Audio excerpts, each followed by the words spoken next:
Okay चलो, इस session में बेटा हम लोग डिस्कस करेंगे एमसीक्यूज के बारे में चैप्टर नंबर 1 के। ठीक है, क्वेश्चन आपके सामने ये आ सकता है, एक क्वेश्चन है मेरे सामने, जो अच्छा क्वेश्चन होगा उसी के बारे में डिस्कस करेंगे। ठीक है, जैसे आपके पास क्वेश्चन आ गया कि हमारे पास जो एनर्जी की रिसोर्सेज हैं वो दो प्रकार की होती है, एक होती है हमारे पास प्राइमरी एनर्जी और एक होती है सेकेंडरी एनर्जी, यानी कि प्राथमिक ऊर्जा और द्वितीयक ऊर्जा। ठीक है, प्राथमिक ऊर्जा और द्वितीयक ऊर्जा। तो अगर आपसे पूछा जाए कि जो प्राथमिक ऊर्जा है वो है क्या, तो आप क्या बताओगे? What is primary energy?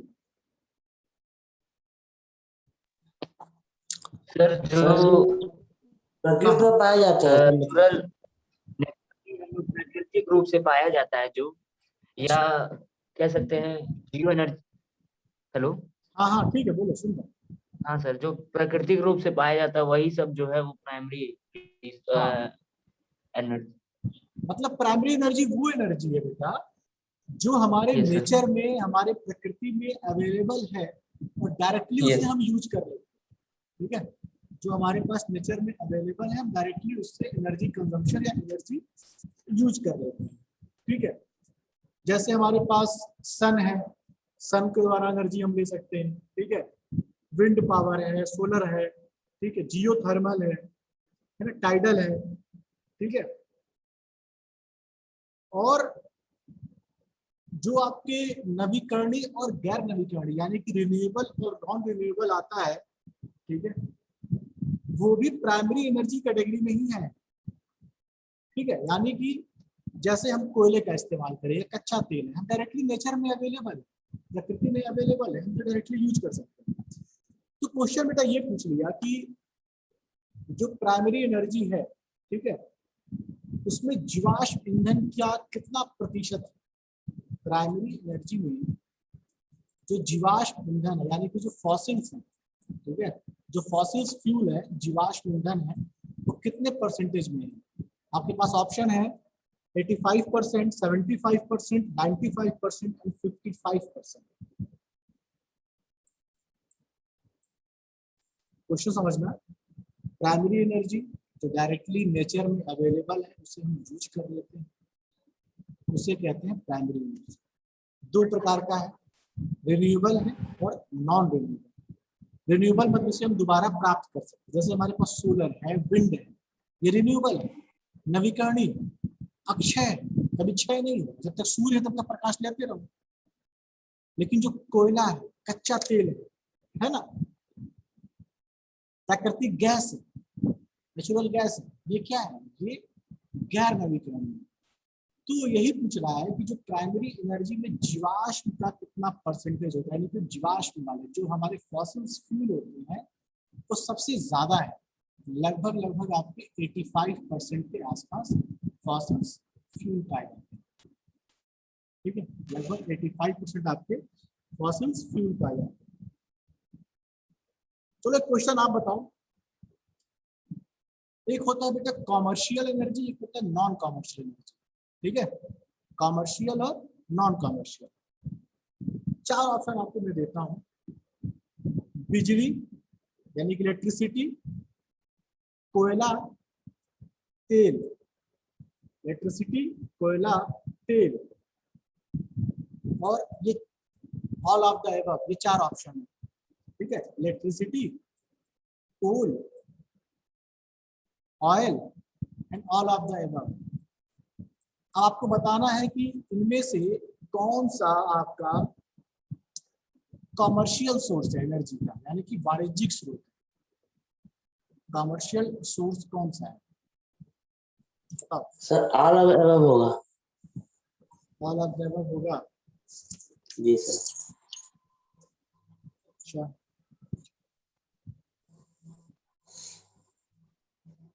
और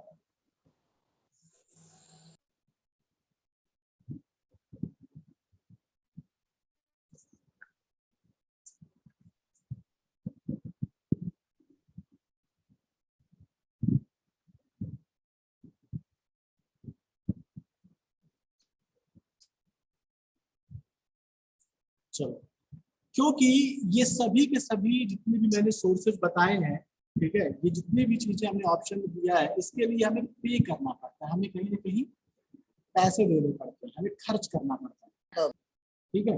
तो जहां हम कॉमर्शलाइज कर देते हैं अपनी एनर्जी के सोर्सेज को, तो वो हमारा एनर्जी रिसोर्स वाणिज्यिक होता है।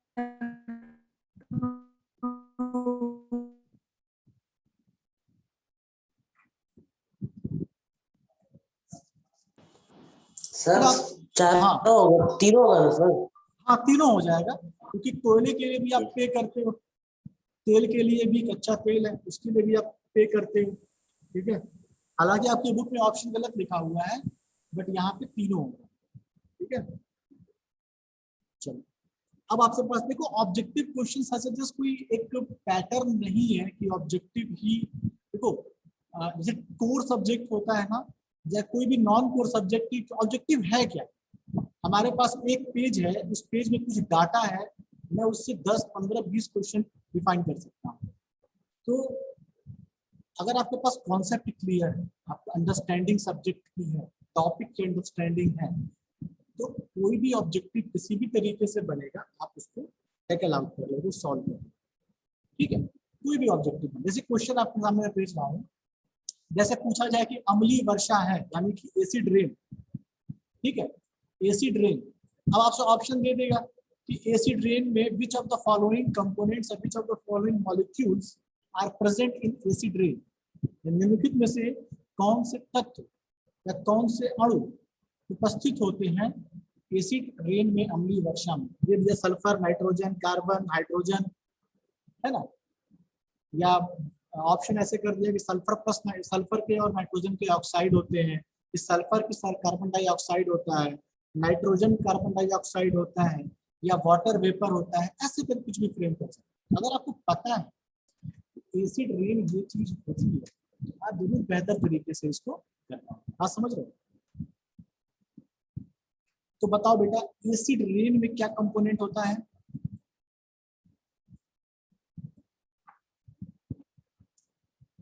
एनीवन? सर एसिड रेन में या और सल्फर ऑक्साइड और नाइट्रस ऑक्साइड।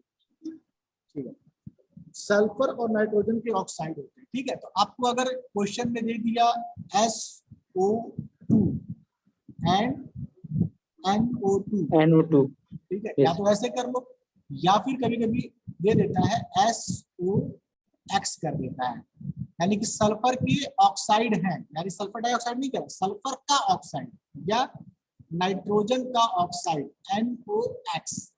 अब X एक वेरिएबल है, X का मान 2 रखो, 4 रखो, ठीक है, जो भी है 2, 3, 4, यानी सल्फर का कोई ऑक्साइड होगा, नाइट्रोजन का कोई ऑक्साइड होगा।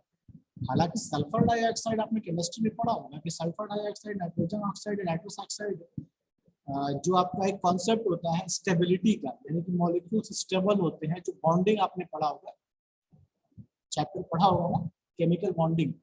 तो SO2 और NO2 एक ऐसे कंपोनेंट्स हैं या ऐसे यौगिक हैं, मॉलिक्यूल्स हैं जो स्टेबल होते हैं, बट इसका मतलब ये नहीं कि सिर्फ SO2 ही बनता है, SO2.5 भी हो सकता है, SO3 भी हो सकता है, 3.5 भी हो सकता है, बट वो अनस्टेबल होगा, वो जितनी जल्दी बनेगा उतनी जल्दी डिकम्पोज भी हो जाएगा, समझ रहे हो।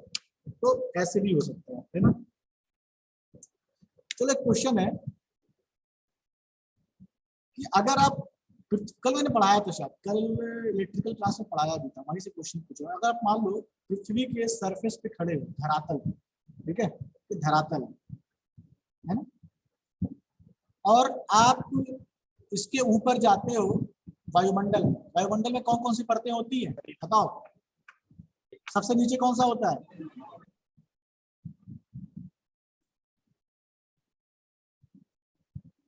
वायुमंडल में सबसे नीचे कौन सी परत होती है। टॉपोस्फियर से। ठीक है, चलो इसके ऊपर स्ट्रेटोस्फियर। स्ट्रेटोस्फियर।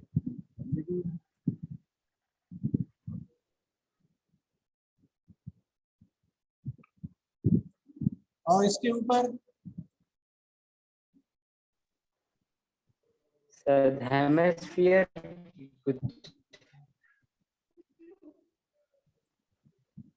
Mesosphere, yes. इसके ऊपर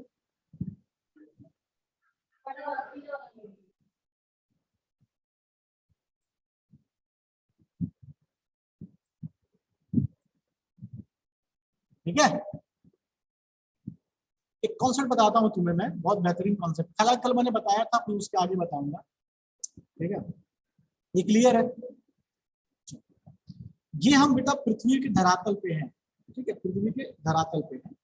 लगभग हम 10 से 20 या 8 से 10 या 8 से 50 किलोमीटर रेंज होता है, ऊपर जाते हैं तो हमें ट्रोपोस्फेयर मिलता है। इसके हिंदी बता दूं तो ट्रोपोस्फेयर को बोलते हैं क्षोभ मंडल। हिंदी वाले बच्चे इसे कहते हैं क्षोभ मंडल, क्षोभ मंडल। देखो बेटा कॉन्सेप्ट क्लियर रहेगा, कोई ऑब्जेक्टिव आप कर सकते हो। और मैं तो हमेशा कहता हूँ कि सिर्फ कॉलेज के ऑब्जेक्टिव तक का सीमित मत रखो।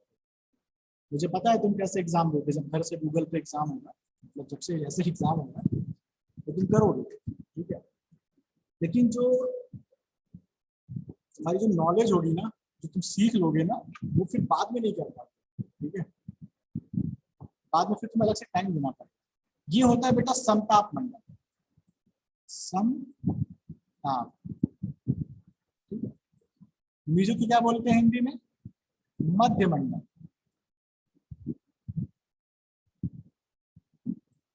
और थर्मो को बोलते हैं बेटा ताप मंडल। मैं इसको थोड़ा सा बताऊंगा।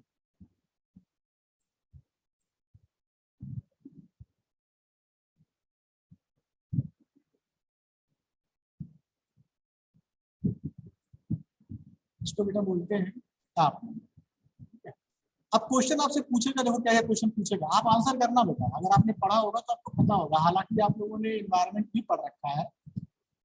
चलो पहला क्वेश्चन मैं पूछ रहा हूँ, आवाज क्लियर है ना?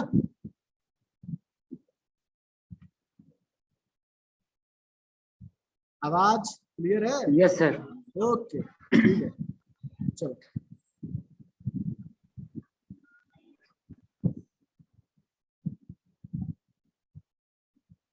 सबसे पहले ये बताओ कि जो हमारा एटमॉस्फेयर है, वायुमंडल है, ठीक है, उसका कंपोनेंट क्या है, यानी जो उसका कंपोजिशन क्या है एटमॉस्फेयर का। What is the composition of our atmosphere, यानी कि जो वायुमंडल का संगठन क्या है, यानी कि कौन कौन सी गैसेस पाई जाती हैं, कौन कौन से तत्व पाए जाते हैं। Anyone have idea?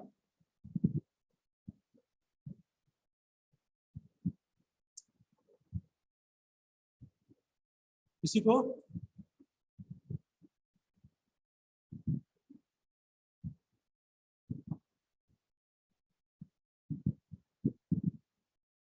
Priyanshu Pandey? Yes sir.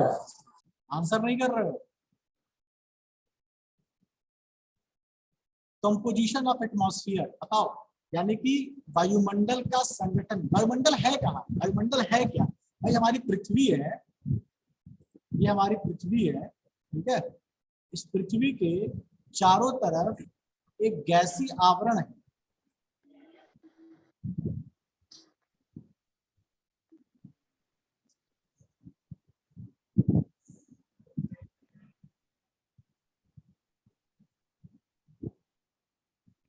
ठीक है, एक गैसीय आवरण है, उसे क्या कहते हैं, वायुमंडल कहते हैं।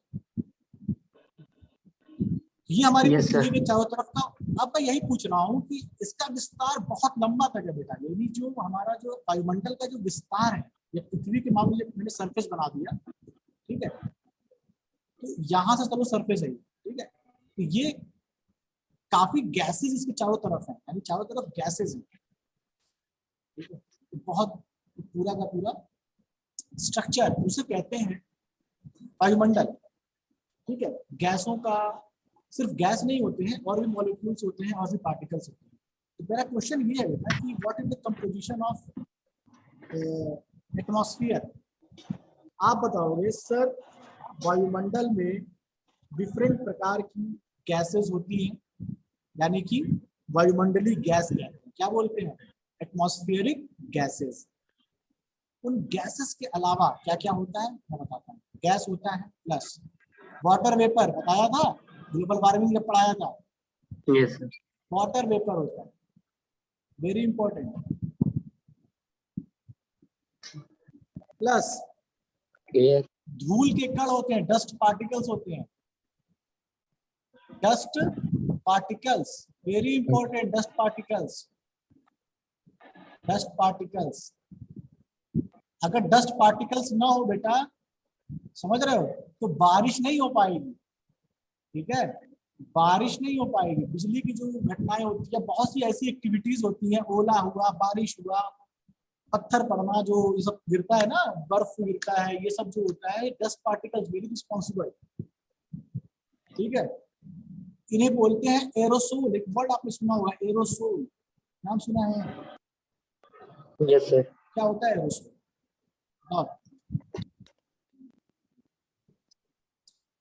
नाम सुने सर, जानते नहीं। एरोसोल कुछ नहीं है बेटा, जो नमी है ना हमारे एटमॉस्फेयर में, जो नमी है, जो वाटर के ड्रॉपलेट्स होते हैं, यानी कि जो नमी है, वो नमी में क्या है? मॉइस्चर है। मॉइस्चर है ना, उसके साथ डस्ट पार्टिकल आया, कोई गैस पार्टिकल आया, कोई सॉलिड पार्टिकल आया।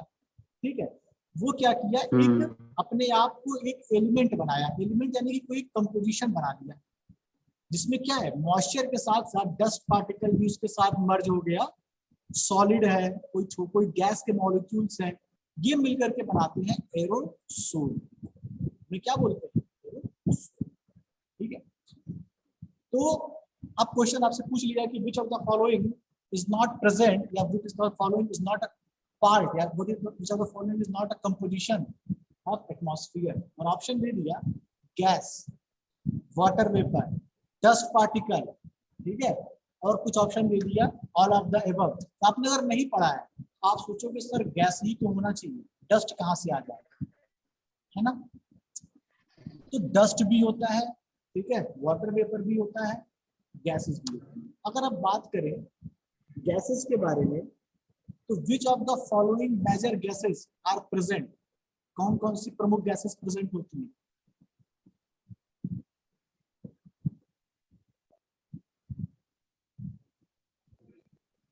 पढ़ाई वढ़ाई नहीं हुई है, कैसे तैयारी करोगे? ये चीजें पढ़ लोगे बेटा तो तुम्हें कभी ज्योग्राफी भी नहीं पढ़ना पड़ेगा, एनवायरनमेंट भी नहीं पढ़ना पड़ेगा, इवन कोई भी तुम कंपटीशन का एग्जाम दोगे तुम्हारे क्लियर हो जाएंगे, ये चैप्टर एटलीस्ट हो जाएंगे। ठीक है, जान लो।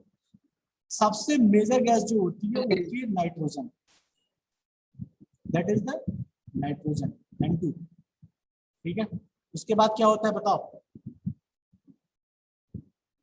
Oxygen, sir oxygen. O2, very good. उसके बाद लिखते चलो सर बेटा, उसके बाद लिखते चलो, आर्गन, पेन पेपर में लिखते चलो, आर्गन भी।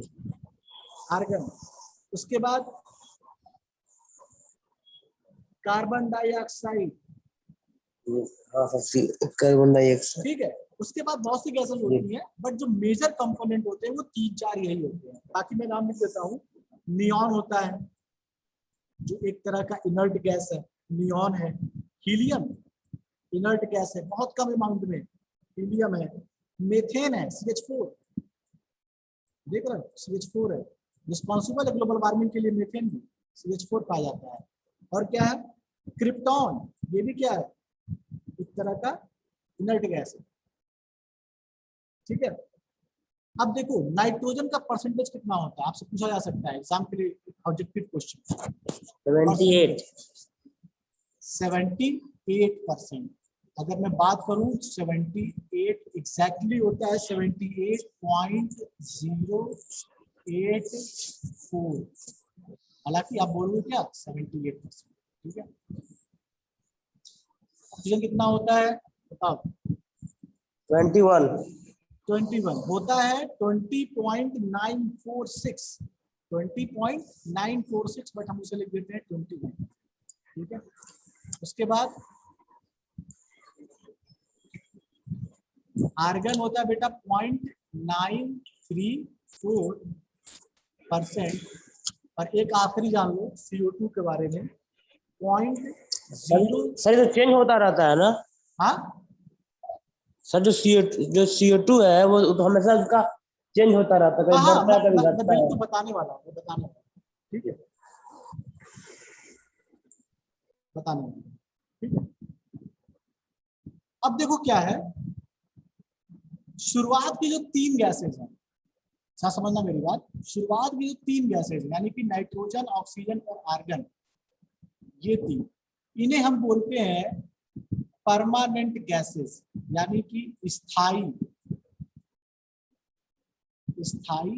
Gas, permanent gases. और लास्ट की ये जो गैसेज हैं इन्हें बोलते हैं हम अस्थायी यानी नॉन परमानेंट। समझ रहे बात, नॉन परमानेंट, यानी इसका मतलब जो परमानेंट गैसें हैं उनका वायुमंडल में जो सांद्रण है, कंसंट्रेशन है, जो वैल्यू है वो चेंज नहीं होता है, यानी कि नाइट्रोजन 78 ही पाया जाएगा, ऑक्सीजन 21 ही पाया जाएगा, आर्गन भी 0.9 ही पाया जाएगा, ज्यादा चेंजेस नहीं होते, माइक्रो लेवल पे कुछ होता ही है, but overall. But carbon dioxide क्या है, हम उत्सर्जन बढ़ा भी सकते हैं, उत्सर्जन घटा भी सकते हैं। अभी कल कारखाने, इंडस्ट्री, घर पे जितने भी कार्बन को जलाना बंद कर दो, CO2 की मात्रा कम हो जाएगी। समझ रहे? तो जो अस्थायी गैसेस होती हैं इनका कंसंट्रेशन इन्वायरमेंट में यानी कि एटमॉस्फेयर में चेंज होता रहता है। तो आपसे पूछा, चलो ऑब्जेक्टिव क्वेश्चन यही से बन गया, विच of the following is a permanent gas या स्टेबल गैस। देखो नाम चेंज कर सकता है, परमानेंट कह दिया, स्टेबल कह दिया, स्थायी कह दिया, या नॉन चेंजेबल कह दिया, बट कॉन्सेप्ट यही है। Which of the following is a stable gas present in the atmosphere? Option is nitrogen, oxygen, argon, neon. आप क्या बोलोगे? आप बोलोगे सर नियॉन। नियॉन जो है वो क्या है, स्थायी गैस नहीं, ठीक है।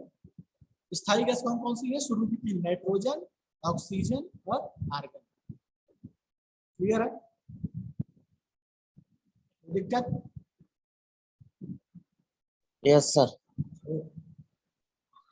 तो अब ये जो गैसेस है, ठीक है, और प्लस इन गैसेस के साथ साथ क्या, ये जो गैसेस मैंने लिखा हुआ है गैस, तो ये सारी गैसेस हो गई, वाटर वेपर भी तो है, डस्ट पार्टिकल्स हैं यानी कि एरोसोल भी तो है।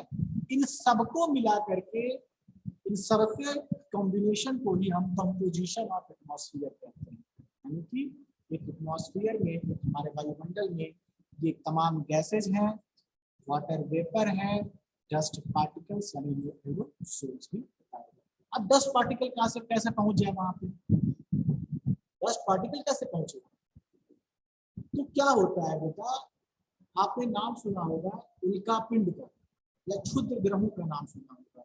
उल्का पिंड होते हैं, मेटेरॉइड्स होते हैं, मीटियोर होते हैं, जो भ्रमण करते रहते हैं चारों तरफ, पृथ्वी पे चारों तरफ, या किसी जगह से, कभी कभी आप हॉलीवुड की मूवीज देखते हो ना, उल्का पिंड पृथ्वी टकराने वाली है, पृथ्वी का विनाश हो जाएगा, ऐसे टाइप।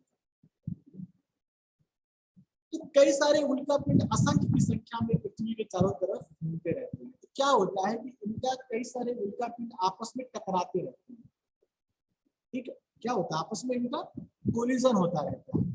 अब कोलिजन तो हो गया, तो टकराने से क्या हुआ, जो वहां से डिकम्पोज हुआ, बहुत सारी गैसेस, बहुत सारे धूल, बहुत सारे पार्टिकल्स इन्वायरमेंट में क्या होते हैं, फैलने लगते हैं एटमॉस्फेयर में। और चूंकि हमारे पास पृथ्वी के पास ग्रेविटी है, गुरुत्वाकर्षण है, तो वो अब बाहर नहीं जा पाते हैं, चारों तरफ जो है ये गैसेस यानी जो डस्ट है वो प्रेजेंट होने लगे। एक रीजन तो ये है, समझ में आया?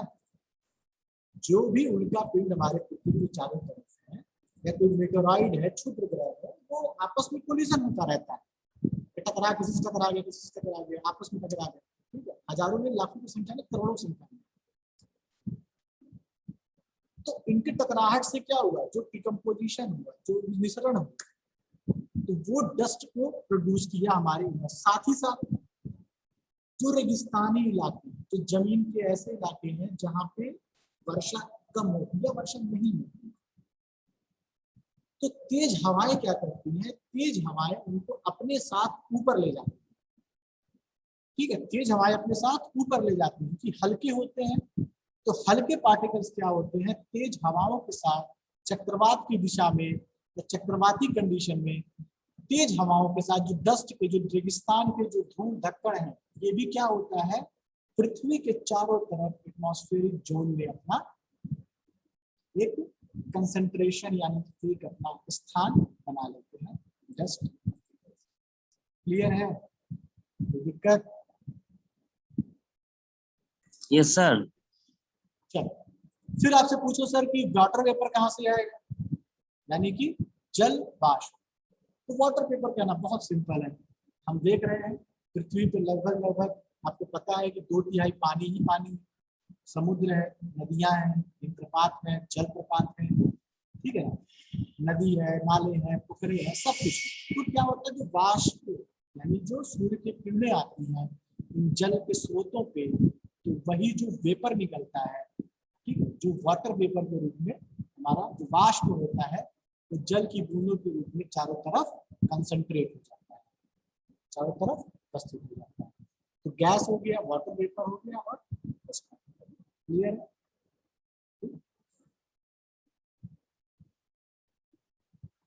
अब यहाँ पे देखो, यहाँ पे बेटा ये समझो कि ये पृथ्वी है, मान ये पृथ्वी है, ये पृथ्वी है ना। अब पृथ्वी के चारों तरफ ये जो है अलग अलग लेयर पाए जा रहे हैं, ट्रोपोस्फियर, स्ट्रेटोस्फियर, मेसोस्फियर, थर्मोस्फियर। इनका जो बंटवारा हुआ, जो इन्हें बांटा गया है अलग अलग लेयर्स में, अलग अलग मंडलों में, किस आधार पे किया गया है, तो वो आधार है बेटा ताप, यानी ताप का अंतर, जिसे हम कहते हैं तापांतर, temperature difference. Temperature difference, density मैं बता देता हूं, हालांकि आप बस जान लो, सुन लो, कभी फ्यूचर में आपको काम आ जाए। डेंसिटी, टेम्परेचर डिफरेंस, ह्यूमिडिटी यानी कि आर्द्रता, ये सब वो भौतिक कारक हैं, वो सब ये कारण है जिनके आधार पर इस अलग अलग लेयर का नामकरण किया गया है। हालांकि सब तो वायुमंडल ही है, यहां से यहां तक पूरा वायुमंडल है, पूरा का पूरा वायुमंडल है, पूरा का पूरा वायुमंडल है, लेकिन हमने अलग अलग लेयर में बांटा। तो बांटने कुछ आधार तो होना चाहिए, ठीक है।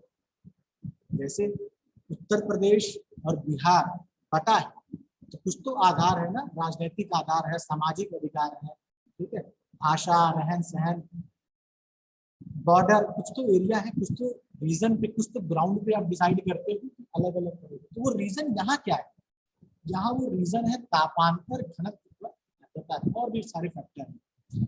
इसका मतलब अगर मैं बहुत थोड़ा सा प्रिसाइजली जाऊं इसके अंदर, तो तापांतर एक बहुत बड़ा रीजन है, यानी टेम्परेचर की बेसिस पे हम अलग अलग एटमॉस्फेरिक जोन को, अलग अलग मंडलों को डिसाइड करते हैं। ट्रोपोस्फेयर में टेम्परेचर कुछ अलग होगा, क्षोभ मंडल में, स्ट्रेटोस्फेयर में कुछ अलग होगा, मेसो में अलग होगा, ताप में अलग होगा, तापमंडल में अलग, ठीक है। तो अगर आपसे मैं क्वेश्चन पूछूं, या आपके ऑब्जेक्टिव क्वेश्चन एग्जाम में बना कि बेटा अगर आप क्षोभ मंडल में प्रवेश करते हो, ट्रोपोस्फेयर में प्रवेश करते हो, पृथ्वी के सरफेस से, पृथ्वी के धरातल के ऊपर से आप पहुंचते हो क्षोभ मंडल में, तो आपको क्या सा महसूस होगा? क्या वहां पे ताप में कमी पाई जाएगी, ताप में अधिकता पाई जाएगी, या ताप पे कोई प्रभाव नहीं पड़ेगा? तो आप क्या बताओगे? कल बेटा मैंने इलेक्ट्रिकल वाले बच्चों को ये पढ़ाया हुआ है, टेम्परेचर का पूरा कॉन्सेप्ट दिया है। बताओ क्वेश्चन समझ में आ रहा है कि नहीं आ रहा? आंसर नहीं है कोई बात, क्वेश्चन समझ में आ रहा है मैं क्या कहना चाह रहा हूँ? क्वेश्चन ये है कि जैसे जैसे आप वायुमंडल के अंदर प्रवेश कर रहे हो, आप ट्रोपोस्फेयर में पहले भी जाओगे, फिर स्ट्रेटोस्फेयर में जाओगे, फिर मेसो में जाओगे, तो उसमें ताप का क्या प्रभाव पड़ेगा, टेम्परेचर कैसे वेरी करेगा, टेम्परेचर कैसे चेंज होगा।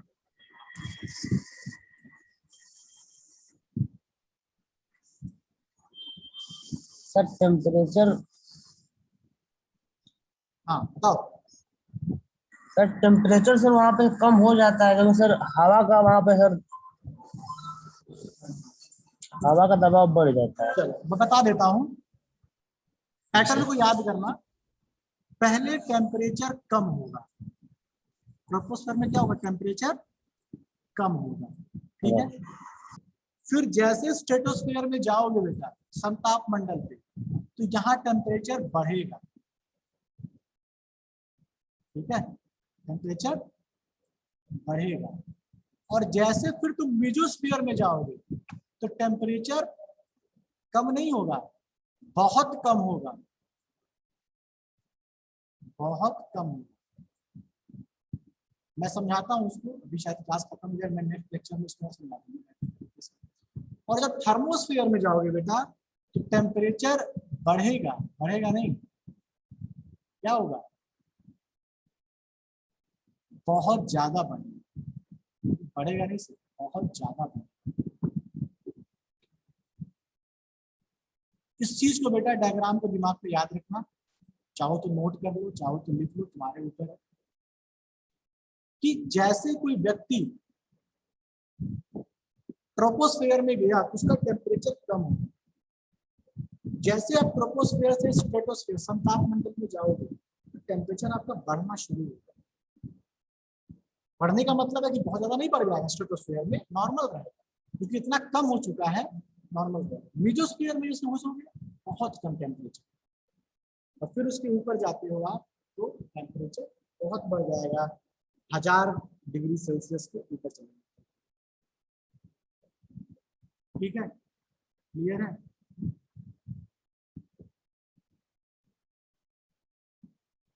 अब थर्मोस्फीयर देखो बेटा, अब इस क्रम को याद रखना है आपको, ठीक है। कैसे याद करोगे, ऊपर भी टी है नीचे भी टी है, ऊपर भी थर्मल है नीचे ट्रोपो है, ठीक है। ये टी है ना, क्रम याद करना हो, ये भी टी है और बीच में एसएम है, ठीक है, स्ट्रेटो और मेसो। तो ट्रोपो, स्ट्रेटो, मेसो और थर्मल, इसको याद भी ऐसे कर सकते हो। और कैसे हो रहा है, पहले कम हो रहा है, फिर बढ़ रहा है, फिर कम हो रहा है, फिर बढ़ रहा है।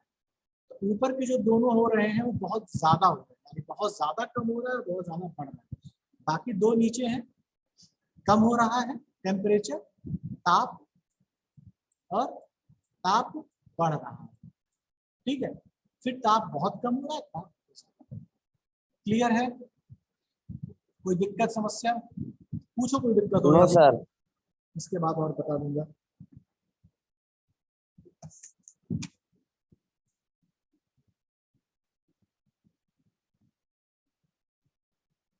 अब जो तुम्हारे बुक में क्वेश्चंस दिए हुए हैं ना, मुझे लगता नहीं कि बहुत इंपॉर्टेंट है, क्योंकि ऐसे बेतुके क्वेश्चन दिए हुए हैं जो कोई कॉन्सेप्ट ही नहीं है। हालांकि पूरा बोर्ड ही तुम्हारा बिना कॉन्सेप्ट पे चलता है, ठीक है, कोई लॉजिक नहीं होता है।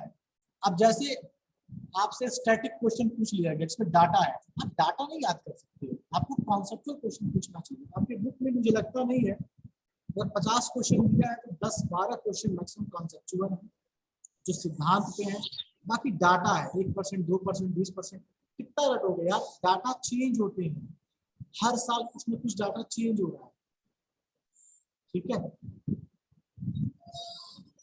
सर तो डाटा वाला क्वेश्चन तो दे सकता है सर ना, मान दे लीजिए सर सकता अभी है, ऑनलाइन। बिल्कुल दे सकता है, बिल्कुल। मैं एक बात कह रहा हूँ कि ऐसा ना दे तो अच्छा है, क्योंकि डाटा जो है वो चेंज होते रहते हैं, तो ना दे तो अच्छा है, बट देता तो फिर मजबूरी है तो करना ही पड़ेगा। सर कोई डाटा वाला क्वेश्चन करा दीजिएगा सर। करा देंगे, कोई दिक्कत नहीं है, आगे वाले करा देंगे। ठीक है सर।